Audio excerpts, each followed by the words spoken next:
खुलुमबाय गिबियावनो नोंथांमोन बयनिसिमबो गोजोन फुंबिलिनि गाहाम हामलायनायखौ बावहरनायजों लोगोसे सोरजि दा क्रिएटिभिटी चेनेलाव बरायनानै लाग्रोनाय जालायबाय। दिनै 5 नभेम्बर 2023 मायथाइनि माखासे गोनांथार खौरांफोरखौ नोंथांमोननि सिगाङाव फोरमायथिना होनो आवगायनाय जालायबाय।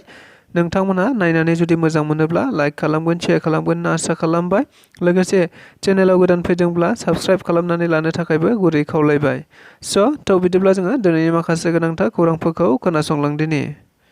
उदालगुरि जिल्लानि सिङाव थानाय जिंगाबिल ओनसोलनि रायजो राजाफोरा मोनसे खौरांगिरि मेल लानाय जादों, जेराव बिथांमोना खौरांगिरि मेलनि गेजेरजों गुबैयै दानि सरकारा जोंनो हानि फोरमान बिलाइखौ होआखै, सिगांनि सरकारानो होदोंमोन होननानै बुंथिनानै होदों। मख'नो गोनांदि आथिखालाव बिटिआर सरकार एबा प्रमद बर' दैदेननाय बिटिआर सरकारा गुबुन गुबुन समाव बायदि हाबाफारि लानानै गुबुन गुबुन जायगाफोराव हानि फोरमान बिलाइ रानबाय थानायखौ जों बयबो खौरां बिजोंफोरनि गेजेरजों मिथिनो मोनबाय थानाय जादों। नंगौ, बेखौ लानानैनो आथिखालाव गोबां बाथ्रा बुंथिलायनायखौ नुबाय थादोंमोन, जेराव जिंगाबिल ओनसोलनिनो गुबुन गुबुन रायजो राजाफोराबो थारैनो बिटिआर सरकार एबा प्रमद बर' दैदेननाय सरकारावसो जोङो हानि फोरमान बिलाइखौ मोननो हादों होननानैबो बुंथिनानै होनायखौ नुबाय थानो मोननाय जादोंमोन। नंगौ, नाथाय मैया मोनसे बेनि हेंथायै एबा बेनि उल्थायै खौरां बिजोंनि गेजेरजों खौरांगिरि मेल लानायखौ नुनो मोननाय जादों, जेराव जिंगाबिल ओनसोलनिनो गुबुन गुबुन रायजो राजाफोरा बे खौरां मेलखौ लानाय जादों। बिथांमोनहा खौरां मेलनि गेजेरजों बे बाथ्राखौनो बुंथिनानै होदों।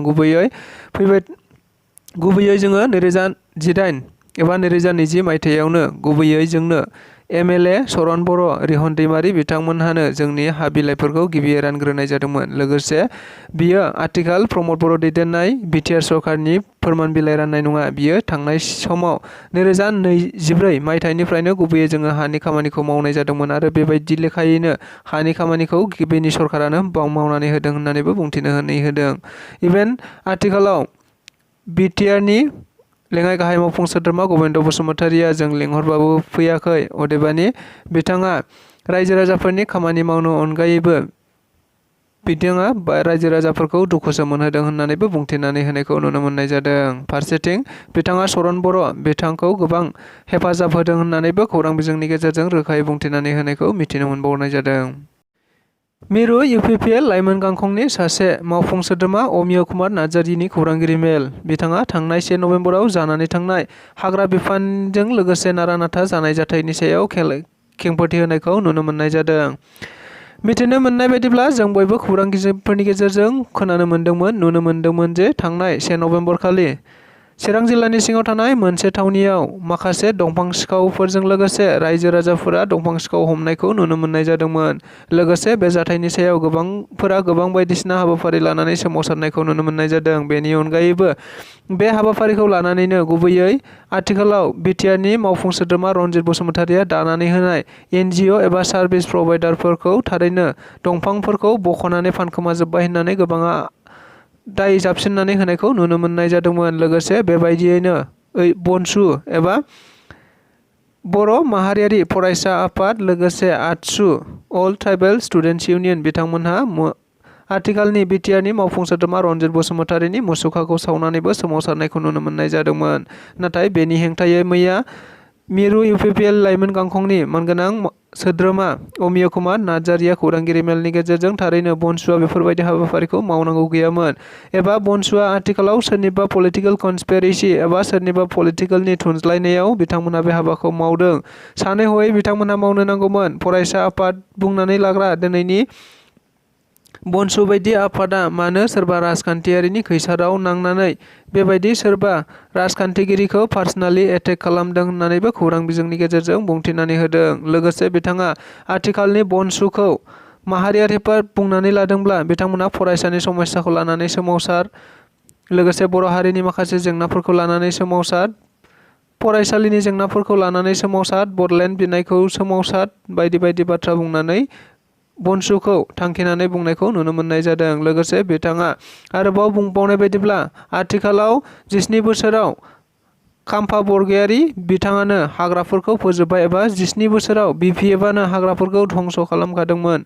नाथाय बिथांमोना आथिखालाव गावसोरनि मावनाय दायखौनो जाबसिननानै आथिखालाव बिटिआरनि हाग्रा बिफाननि मावफुं सोद्रोमा रनजित बसुमतारिखौ थोंजोङै दाय जाबसिननायखौ नुनो मोननाय जादों। रनजित बसुमतारिया दिनैनि दिनाव बेबायदि हाबाखौ मावनो हाया एबा फोथायनो गोब्राब बेबायदि हाबाखौ मावदों होननानै, बेनिखायनो रनजित बसुमतारिया बेफोरबायदि खामानिखौ मावाखै। लोगोसे बनसु आरो आतसु बिथांमोनहा थारैनो सोरनिबा राजखान्थियारि खैसाराव एबा BPFनि राजखान्थियारि थुनज्लायनायावसो बे हाबाबायदि हाबाफारिखौ मावदों होननानै बुंथिनानै होदों। लोगोसे बनसुआ बेबायदि हाबाखौ मावनायनि सिगां गोबां गोथौयै साननो नांगौमोन होननानैबो गोख्रों रावजों बुंथिनानै होनायखौ नुनो मोननाय जादों। दुलाराय बर' फरायसा आफादनि 52थि थान्दै जख'न्थाइ हाबाफारिखौ फैगौ फेब्रुवारि दाननि 9, 10 आरो 11 फेब्रुवारि खालि खुंफुंनो थाखाय गलाघाट जिल्लायाव थि खालामनाय जाबाय होननानै मिथिनो मोननाय जादों। खौरां बिजोंनि गेजेरजों मिथिनो मोननाय बायदिब्ला मैया दुलाराय बर' फरायसा आफादा बड'फा हाउस एबा दुलाराय बर' फरायसा आफादनि गाहाय मावखुलियाव मोनसे मावफुं मेल लानायनि गेजेरजों बे हाबाफारिखौ थि खालामनाय जादों होनना मिथिनो मोननाय जादों। लोगोसे बे हाबाफारिनि गेजेरजों बिथांमोनहा गुबैयै फैबाय थानाय 2024 मायथाइयाव जानो गोनां देग्लायनि 52थि थान्दै जख'न्थाइनि हाबाफारिखौ लानानैनो सावरायलायनाय जायो। लोगोसे बे हाबाफारिनि गेजेरजों फैगौ फेब्रुवारि दाननि 9, 10 आरो 11 फेब्रुवारि खालि बे हाबाफारिखौ खुंफुंनो थाखाय थि खालामनाय जाबाय होनना मिथिनो मोननाय जादों। लोगोसे बे हाबाफारिखौ गुबैयै गलाघाट जिल्लानि सिङाव थानाय सिसु पानिनि हिरिम्बा फोथाराव खुंफुंनो थाखाय थि खालामनाय जाबाय होननानैबो दुलाराय बर' फरायसा आफादनि मानगोनां आफादगिरि दिपेन बर' बिथाङा बुंथिनानै होनायखौ मिथिनो मोनदों। लोगोसे बेनि अनगायैबो बे हाबाफारिनि गेजेरजोंनो बिथांमोनहा गुबैयै सावरायलायनानै फैगौ देग्लायनि टेलेन्ट सार्च एग्जामिनेशनखौ डिसेम्बर दाननि 10 अक्ट'खालि खुंफुंनो थाखाय थि खालामनाय जाबाय होननानैबो बुंथिनो मोननाय जादों। लोगोसे मैयानि बे सावरायलायनाय हाबाफारियाव गुबैयै दुलाराय बर' फरायसा आफादनि मानाव गेदेर आफादगिरि दिपेन बर', लोगो आफादगिरि खोरोमदाव औवारि, लोगो आफादगिरि लोगोसे गाहाय नेहाथारि गोबां बिबानगिरि बिथांमोनहाबो हाबाफारियाव बाहागो लानायखौ नुनो मोननाय जादों। बेनि अनगायैबो फैबाय थानाय समाव बिटिआर गोरोबथानि दफा मावफुंनाय बेन्सा फरायसालिनि जेंना सुस्रांनाय, बड'फा गोजौथियारि सोलायनाय मावथांखिनि लोगोसे गोबां जेंनाफोरखौ लानानै गुवारै सावरायलायनाय जायो होननानैबो मिथिनो मोननाय जादों। बिटिआर ओनसोलाव आथिखालाव हाग्रा सिफायनाया बांनायनिफ्राय बांबोबाय थानायखौ नुनो मोननाय जादों। जायखौ नोजोर बोनानै आसामनि गिबि मन्थ्रि डक्टर हिमन्त बिश्व शर्मायाबो आयेन बेरेखायै हाग्रा सिफायनानै न' लुनानै थानाय रायजो राजाफोरखौ होस्रांबाय थानायखौबो मिथिनो मोनबाय थानाय जादों। नंगौ, बेखौ नोजोर बोनानैनो आथिखालावबो गुबुन गुबुन समाव गुबुन गुबुन जायगाफोराव गुबैयै चिरां जिल्लानि सिङाव थानाय रुनिखाता ओनसोलाव गोबां हाग्रा दंफांफोरखौ दानफायनानै गुबुन गुबुन आयेन बेरेखायै हाबफैबाय थानायखौ नुनो मोननाय जादों। जायखौ लानानै मैया दाखालिसिमहालागैबो मोनसे बेले बेजे सोमजिबाय थानायखौबो मिथिनो मोनदों। नंगौ, जेराव माखासे रायजो राजाफोरा फोरमायथिनाय बायदिब्ला दंफां दाननानै लाबोनाय माखासे NGOफोरखौ हमनाय जादों। लोगोसे NGOफोरा खौरां मिलनि गेजेरजों बुंथिनानै होनाय बायदिब्ला NGOफोरा बेबायदि दंफां दाननाय एबा दंफां सिखावजों जेबो सोमोन्दो गैया होननानै बुंथिलायबाय थानायखौ नुनो मोननाय जादोंमोन।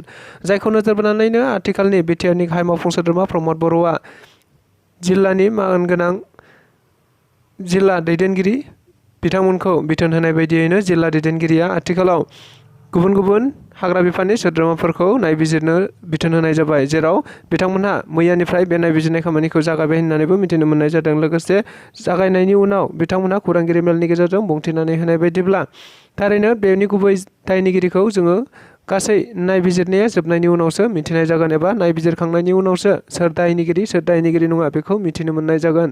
बेनिखायनो दायो नायबिजिरनायनि सिगां बेखौ रावबो जेबो बुंथ'नो हाया होननानैबो बिथांमोनहा खौरांगिरि मेलनि गेजेरजों बुंथिनानै होनायखौ नुनो मोननाय जादों।